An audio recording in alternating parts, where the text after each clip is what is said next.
Guys, what is up? Welcome to today's live stream. We are going to be talking about, sorry, just getting my computer set up. We are going to be talking about what to do if your leads are not turning into members, right? And this is something that I hear a lot of. There we go. Okay. This is a problem that I hear a lot, right? Where gym owners are sourcing leads, whether it's through marketing companies, whether it's through their own advertising that they're running Facebook ads on, or they are like doing referrals or whatever, but the leads are not becoming members, right? And so that can be a problem that is hard to diagnose. Because you are basically just clouded by, I can't sign people up, right?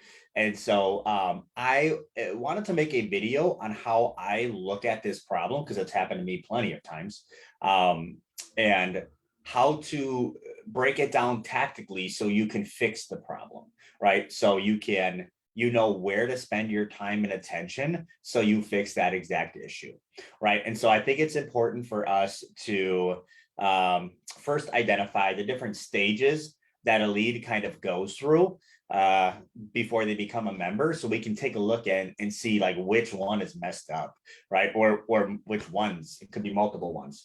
So I'm gonna use my whiteboard here just so it keeps this conversation on track. But I will call this leads to client pipeline. Okay, leads to client pipeline. Now, the first stage would be it's going to be like opt-in or information, right? Lead info. So we'll say lead info or opt-in.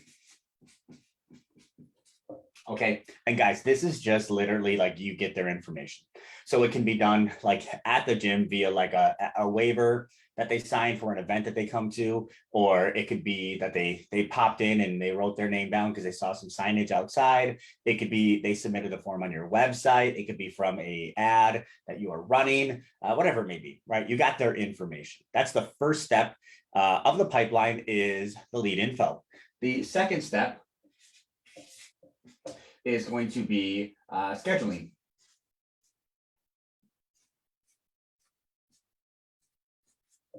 Right. And so whether that is going to be, coming into the gym, or maybe you do phone call sales, but they have to schedule a time, right? A time for one of those things to happen. Right. So that's the second step, is scheduling, and how easy is it for them to schedule, pick a time, whatever it may be. Third step,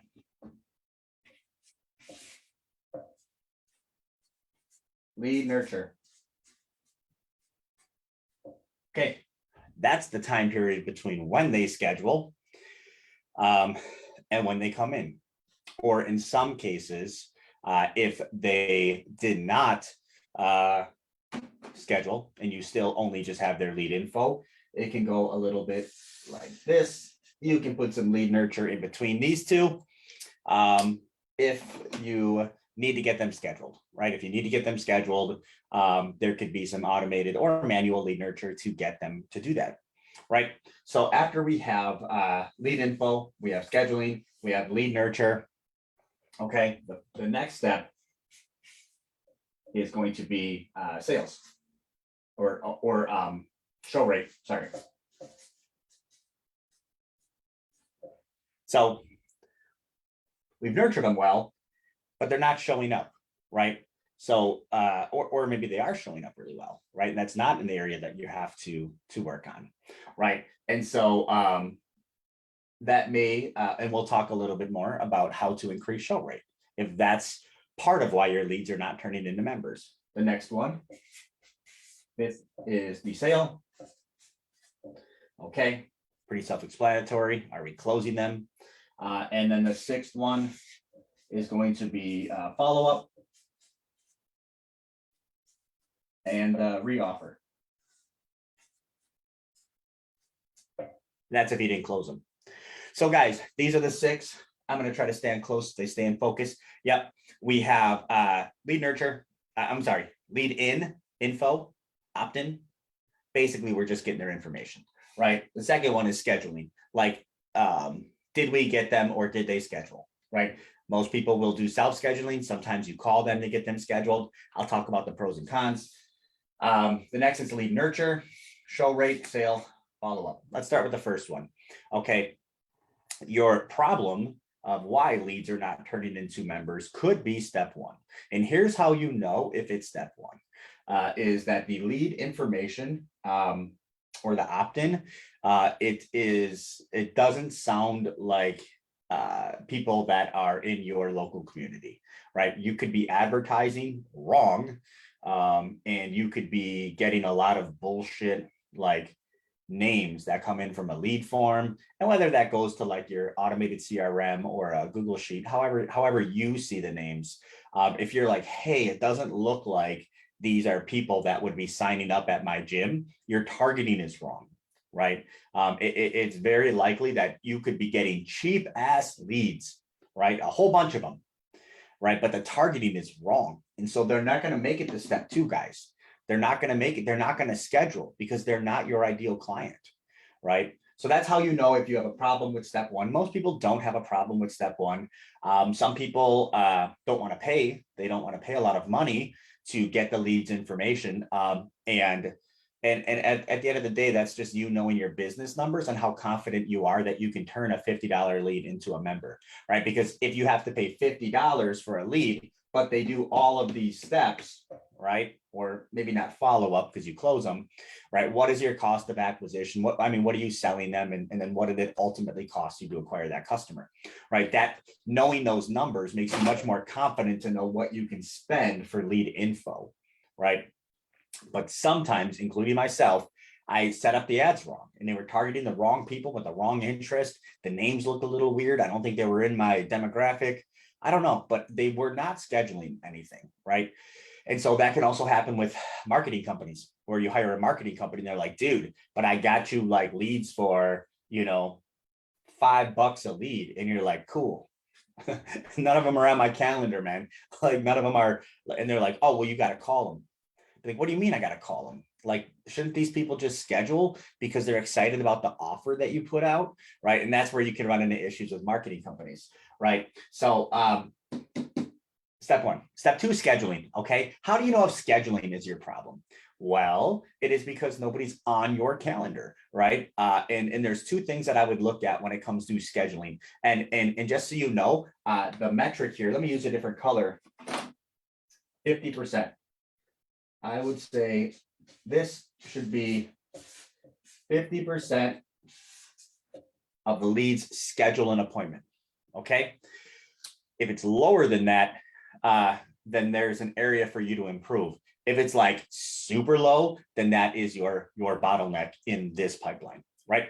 And once you clear the bottleneck, the pipeline starts flowing again, okay? And so why are they not scheduling? Number 1, you are making it too difficult for them to schedule. Right. The easiest way is as soon as they give you their information, you immediately present a calendar to them. Awesome. Pick a day, pick a time. We'd love to chat. You can do this in person. You can call them. You can automate it. I highly recommend automating it so it redirects.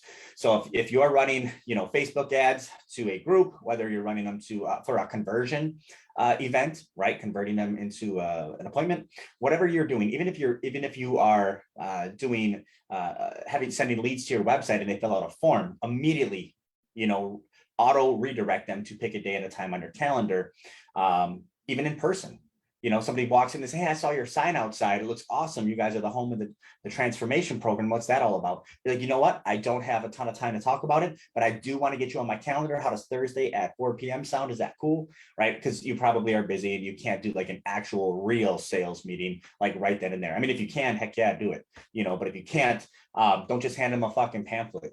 Set a time up for you to sit down and meet with them and do it the right way, right? But right away, don't be like, I'll give you a call, I'll shoot you a text. No. Get them booked, right? So you can have that process messed up. The second part would be availability. right? So you are redirecting, you are doing that, you are presenting a calendar to them immediately, but your availability is garbage, right? It's what it is, right? You're picking times that are only convenient for you. Be like, yeah, I can meet Mondays at 12:30 to 1:30, and Tuesdays I can meet like 7 to 8 p.m. and I can't do anything else. And it's like, bro, no one's gonna fucking schedule during those hours. Like they're convenient for you, but you are not prioritizing sales, or client acquisition. Maybe you have your reasons for it. I'm not saying like you should always prioritize sales. I'm not one of those people that say like sales is number one job at your business, right? You might have a reason for it, but at least understand then why you have that problem. It's because you're not making it convenient. So they want to, and they look at your calendar and they're like, hey, none of these times work. X, and they click off, right? Because they just don't work, right? So the number one thing you could do is give them some availability that actually makes sense for them before and after work.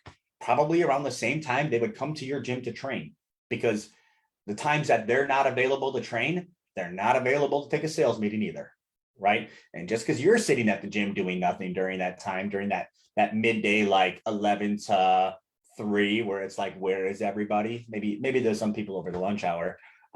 Dude, they're all working, so it doesn't matter. Or you could find somebody else to sell for you, right? But the point is, like, you might need to find that availability to fix that bottleneck. Okay.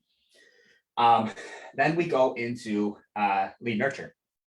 Okay. So when you look at lead nurture, let's say your scheduling is good, you got 50% of them scheduling, right? But they're not showing up, right? They're not showing up. So this metric from scheduling down to show rate should be 50%. Okay, another 50%. As you can see, there's lead nurture between scheduling and show rate. That is what you do to get people to show up, right? And there is too much lead nurturing and there is too little lead nurturing. And I think it depends on finding the happy medium for you and your clients, and how you like to speak, and your demographics and how they communicate. I don't think that it's a one size fits all thing. But what I would say is that you probably don't want to go too heavy on it, because it makes you look desperate and pushy, right? So if they opt in and they schedule an appointment, you're like, hey, what's up? My name's Coach Joey. Just saw that you scheduled an appointment with me. Super excited to meet you. I'm going to be checking in with you a couple times before our appointment, just to make sure that we are all set to go. And maybe I'll ask you a couple questions about your goals. Is that cool? Right? And they'll reply back and be like, yes. I would do that. And then I would send them maybe one message about their goals. Like, hey, by the way, just so we hit the ground running right away when you get there, talk to me a little bit about, what some of your goals are and where you're at now. I want to make sure that you're a good fit for our transformation program, kind of qualifying them a little bit. And then on top of that, I would probably just send them maybe 2 appointment reminders, maybe one the day before and maybe one like an hour before. And I'd always have a confirmation in there. So the one the day before is like, hey, Susie, super pumped. Just a quick reminder, because I always forget like everything. Just give me a thumbs up if you are still planning on coming tomorrow to our appointment, just so I can mark it off on my calendar. Okay, cool. Right. And then 1 hour before, be like, hey, Susie, or 2 hours before, whatever. Hey, Susie, a lot of people get lost trying to find my place. Anyways, I just want to make sure you have the address. Here it is. And here's a picture. Here's an image of what the outside of my building looks like. So just shoot me a Y when you get in the parking lot, because sometimes I'm on the gym floor, training, or I'm in another meeting. I don't want to make you wait. Right. And then you just attach an image to that, right? And I think that those 4 messages are probably like good for 90% of gym owners, right? What some people do is they just fucking slam them, and they'll call them and they'll send them, video messages, and they will they'll keep asking questions. Usually if you use an automated system like Alan or something like that, it is designed to keep asking questions and questions and questions and keep them engaged. And I think that people can tell the difference between an automated system and not. I think that people are, there's a difference between systemized and automated. What I'm talking about is systemized, right? You can call it automated lead nurture, but it's systemized, right? I know the messages that are going out, right? Automated, you may not know because the conversation is being had outside of you, right? I just don't want to copy and paste the same thing every day. So I set up a system to send out the same questions to all of my leads, right? Like, hey, what are your goals, right? That's not automated. It's just a systemized message because I don't want to sit there and type it all, right? Anyways, finding the right sequence and the right way to keep them engaged between the time that they schedule and when they need to show, right? That is the key. And once you have that figured out, you'll maybe get 50, 60, 70% of your appointments to show, right? Now, again, all this stuff works together. If you have shitty leads, they probably won't schedule, right? And if you found a way to get them to schedule, your show rate may be a little bit lower because they're not good leads, but we're talking about how to diagnose this thing and how you know if one of these things are wrong. So metrics here, metrics here. Next, sale. Let's go down to the sale. Okay, now, depending on what your offer is, that is going to affect your close rate. How do you know if you have a sales problem? Well, pretty simple. You are not closing at least 50% of the people on your offer, right? I'll write that down. 50%. Okay, so, and guys, this is for gym memberships, okay? Any kind of gym membership. The higher the ticket, the lower the close percentage needs to be, right? The lower the ticket, right? Or even if it's a free trial or something like that, the higher it needs to be because there may be a secondary close, like they need to continue after a certain day, right? So there's actually 2 closes involved. But 50% of the people that you meet with, dude, they need to be coming back for their first workout like within the next couple of days, right? They need to sign a contract, whatever your contract says. They could say, hey, we'll do a 7-day trial. Hey, we're getting started today. Hey, we do a 21-day pass, whatever. They need to say yes. They're like, awesome, right? Because they did all of these things and they showed up. Like they are just looking for a reason to not have to do this all again.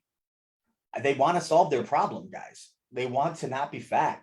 They want to be in shape. They want to feel good, right? They want to fix that problem. They don't want to do all these things again. They want to say yes to you. You just have to give them a reason to and help them make that decision. Some people really have a hard time making decisions. And the job of the salesperson is to help them make a decision. So I might start a sales meeting, be like, hey, great to meet with you today. We'll talk a little bit about your goals, a little bit about our program. But ultimately, my goal is that together, you and I can make a decision on how to move forward best with achieving your goals. Does that sound fair enough? Right. So kind of pre-framing it, saying like, look, my goal here is and my job here is to help you guys make a decision, and I want to be really good at my job. So by the end of this meeting, one way or the other, like I hope that we made a decision that makes the most sense for you, Mrs. Jones, right? And that way you're not having a lot of people walk out of your door saying like, hey, I need to think about it or whatever, because then you didn't help them make a decision, right? You're not good at your job. They don't need to think about it, right? Because there's not any more information that they're going to get. Like, what are they going to do? Go home and sit on their couch and be like, oh, I wonder if I can find out more information about this thing before I can make a more logical decision. Like, no, dude, you just gave them all the information, or maybe you didn't. And that's why you need to work on closing, right? So anyways, 50% of the people should be closing.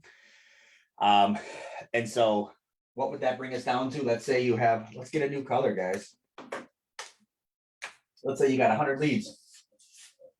Boom. Whoops. That was aggressive. And 50% of them schedule. Now we're at 50 leads. And let's say 50% of them show. Now we're at 25 leads. Okay, cool. And now 50% of them close. That means that we are at 12 and a half. Call it 13 closes. Okay. So out of our 100, we close 13% of them, right?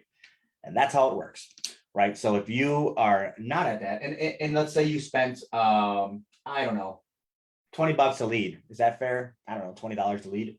if you're running ads. We do this all organically, so I don't really know too much the cost per leads nowadays, because fuck it, I like to do organic and pay $0 for it. But let's say it's $2,000. Okay.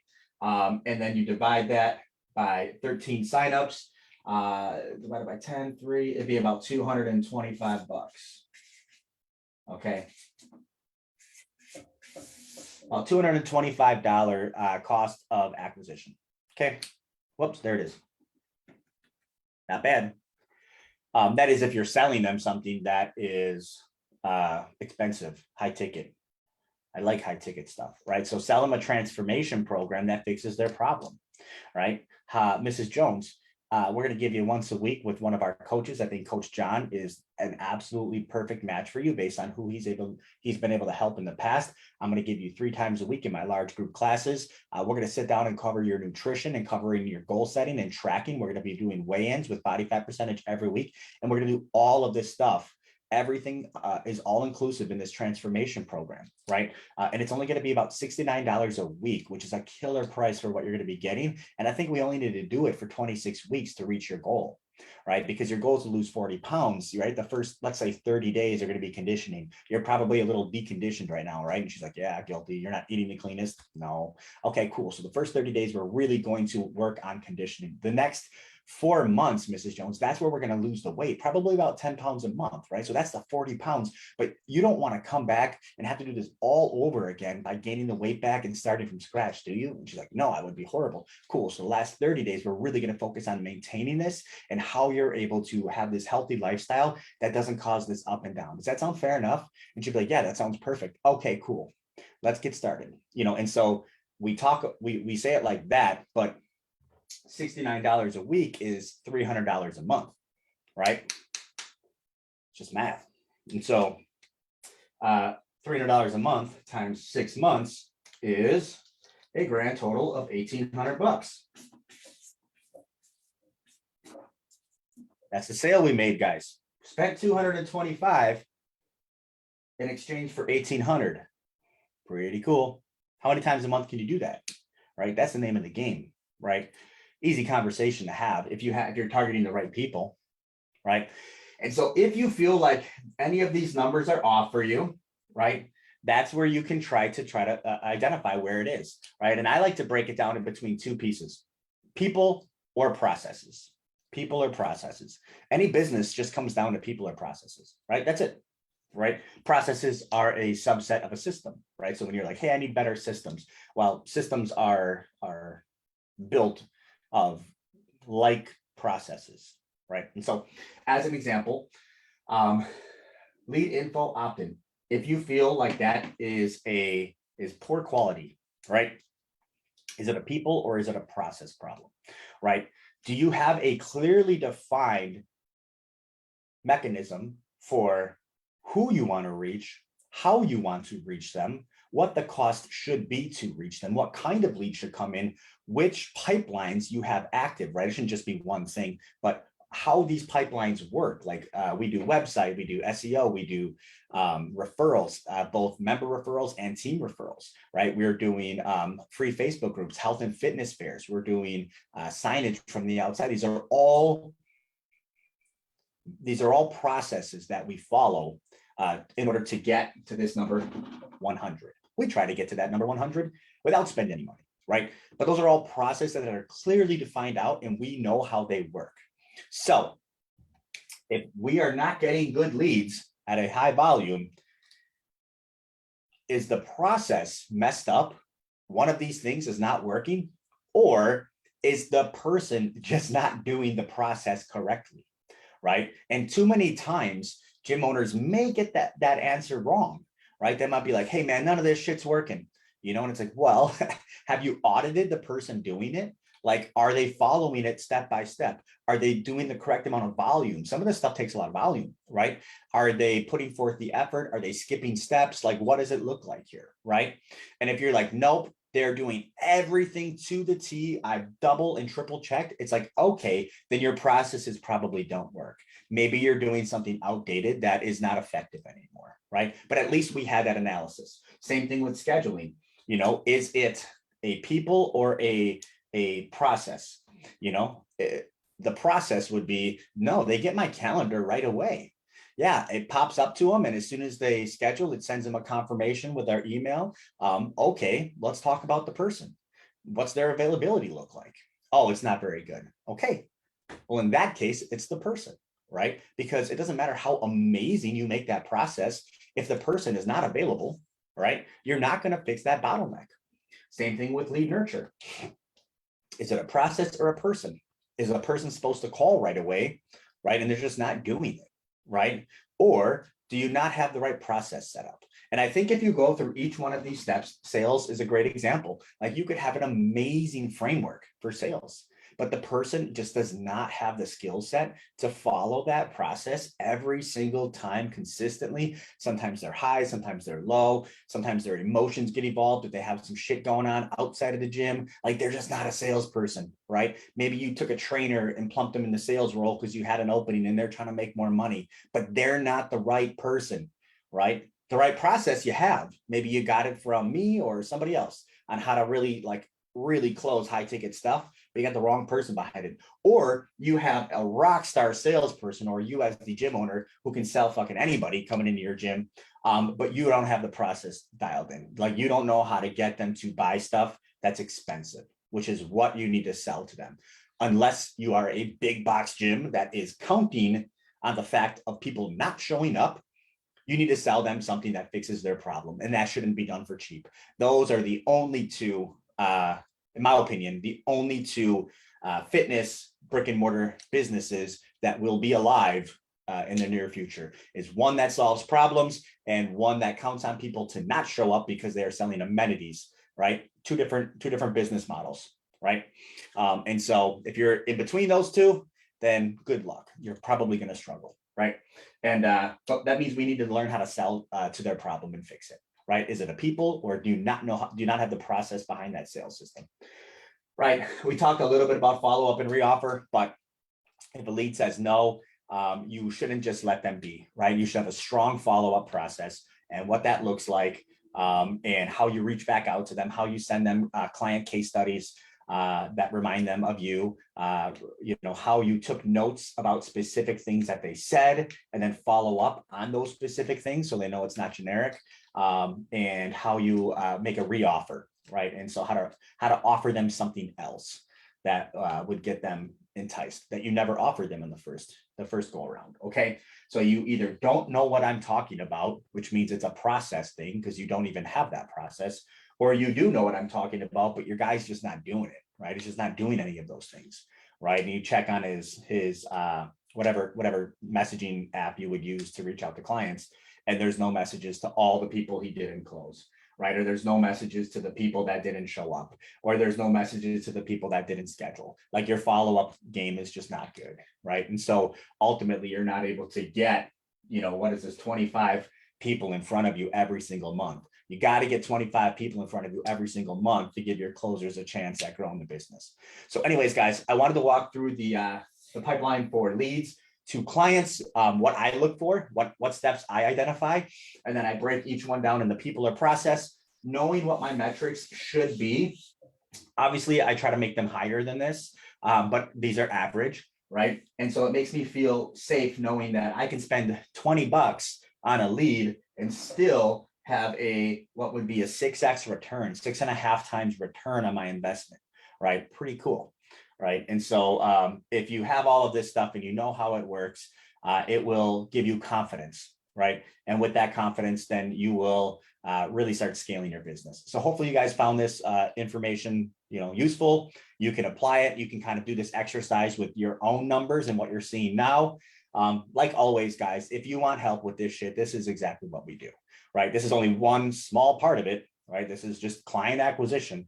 There's still fulfillment. And we give you all of the processes, literally all of them, right? And so you can just shortcut past figuring all this shit out, right? We don't do it for free, but if you are interested in it, we would love to help you scale your gym.